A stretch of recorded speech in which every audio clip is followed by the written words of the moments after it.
অনেক দিন ধরে গিন্নি তেলে ভাজা খাবে বলে বায়না করছে, তাই আজ কিনেই ফেললাম। জগায়ের তেলে ভাজাটা ভীষণ খেতে ভালো।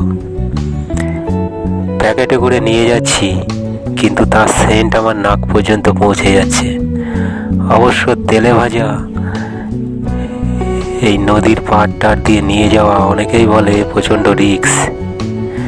ওসব অবশ্য অনেকেই এখন বিশ্বাস করে না। যাই হোক, গিন্নি তো খুশি হবে, কথাই তো আছে, গিন্নি খুশি তো সব খুশি।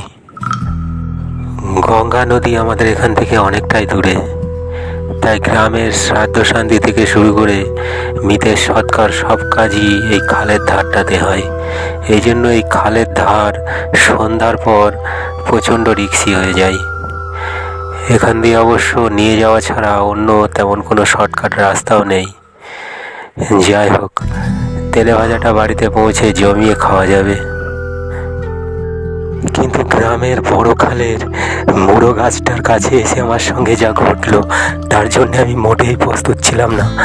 প্রথমটা টাওয়ার করে উঠতে পারিনি, কিন্তু গাছটার কাছে ক্রমশ এগোতেই যা দেখলাম, আমার তাতে গায়ে রক্ত হিম হয়ে আসলো।